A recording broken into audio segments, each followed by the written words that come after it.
রাসূলের জামানার সাথে আমাদের মসজিদের কার্যক্রমের কোনো পার্থক্য আছে কিনা, ইমামদের কি কি ভূমিকা পালন করা দরকার?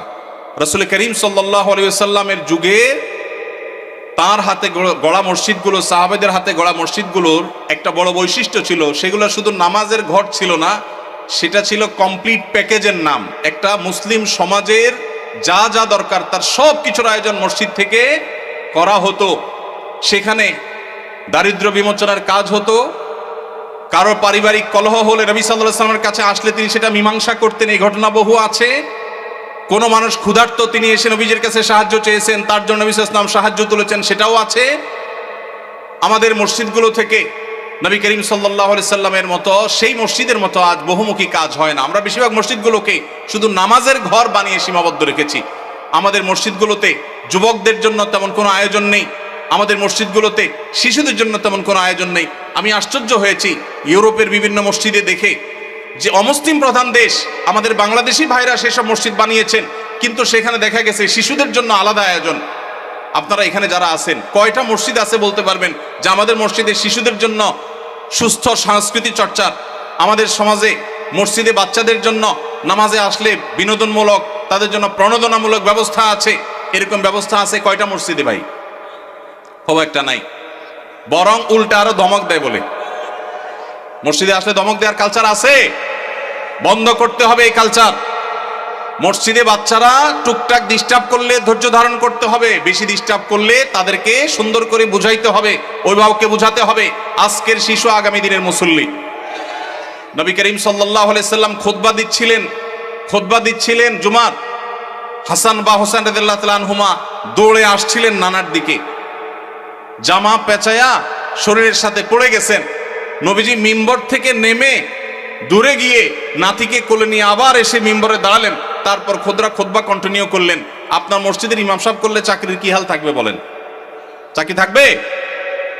নবী করিম সাল্লাল্লাহু আলাইহি সাল্লামের জায়গায় আমরা যদি হতাম তো বলতাম, মেয়েকে যে বলতাম, মা অন্তত আমার খুতবার সময়টা তো ধরে রাখবা। বলতাম কি বলতাম না? আমার নবী করিম সাল্লাল্লাহু আলাইহি সাল্লাম সেরকম কথা বলেছেন বলে জানা যায় না। তিনি সেজদা গেছেন জামাতে নামাজে, ভাই একাকি না, মসজিদে তিনি ইমামতি করছেন, তার পিঠের উপরে হাসান হোসেন যখন উঠে বসছেন, নবী সাল্লাল্লাহু আলাইহি ওয়াসাল্লাম আর তাদেরকে নামানোর জন্য কোনো কসরত করেন নাই। ওই অবস্থায় তিনি অপেক্ষা করছেন, সেজদার তাসবিহ বাড়াচ্ছেন, সময় যাচ্ছে। নাতির ঘোড়ায় চড়ার শখ পূরণ হওয়ার পর যখন পিঠ থেকে নামছে, তখন নবী সাল্লাল্লাহু আলাইহি ওয়াসাল্লাম মাথা উঁচু করছে। এরপরে নামাজ শেষে সাহাবীরা জিজ্ঞেস করছে, হে আল্লাহর রাসূল, আজকে সিজদা একটু লম্বা হয়েছে, ব্যাপার কি? কি কোনো ওহী আসলো নাকি বিশেষ কোনো নির্দেশ কি? তখন নবী সাল্লাল্লাহু আলাইহি ওয়াসাল্লাম বললেন, সেরকম কিছুই না, আসলে নাতি পিঠের উপর উঠেছিল, আমি তাকে নামাতে চাইনি, সে নেমেছে, তারপরে তিনি নবী সাল্লাল্লাহু আলাইহি ওয়াসাল্লাম মাথা উঁচু করেছেন।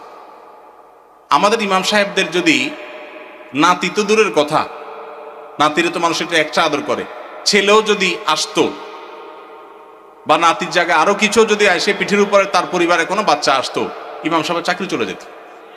ঠিক না ভাই? ঠিক ভাইরা আমার, যদি নবী সাল্লাল্লাহু আলাইহি ওয়াসাল্লামের পিঠে নাতি উঠার পরও নবী সাল্লাল্লাহু আলাইহি ওয়াসাল্লাম ফাতিমা রাদিয়াল্লাহু তাআলা আনহাকে এই কথা বলার কথা হাদিসে পাওয়া যায় না যে নামাজের পর নবী সাল্লাল্লাহু আলাইহি ওয়াসাল্লাম ফাতিমা রাদিয়াল্লাহু তাআলাকে বসে বলেছেন। বললে সেটা অবশ্যই হাদিসে আসতো। নবী সাল্লাল্লাহু আলাইহি ওয়াসাল্লামের ব্যক্তিগত জীবনের যে সমস্ত বিষয় থেকে উম্মতের শিক্ষা আছে তার সবগুলোই হাদিসে আসে।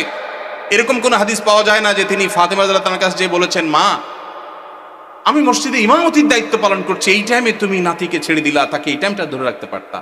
নবীজি এরকম বলেছেন বলে কোনো প্রমাণ পাওয়া যায় না। এই জন্য বাচ্চাদের টুকটাক মসজিদে আসা, তাদের ডিস্টার্ব করা, এটাকে মুরব্বীরা, চাচাজিরা, বাবাজিরা আল্লাহর ওয়াস্তে হজম করে নেবেন। আপনারা যদি ধমক দেন তো মনে রাখবেন, এই বাচ্চা মসজিদ থেকে যদি দূরে সরে যায় আপনার ধমকের কারণে, সারা জীবনের জন্য আপনি গুনাহগার হয়ে থাকবেন। এদেশের একজন প্রথম সারির বড় আলেম, প্রথম 10 জনের একজন হবে, নাম বললে সবাই 100% মানুষ চিনে যাবেন, আমি নাম বলছি না। ওনার ছেলে মদিনা ইউনিভার্সিটিতে তখন পড়ে, আমাকে বলেছিল ব্যক্তিগতভাবে, ভাই আল্লাহ আমাকে আলেম বানিয়েছেন, মাদ্রাসা পড়িয়েছেন, ইউনিভার্সিটিতে পড়ালেখা করে অনার্স করেছি।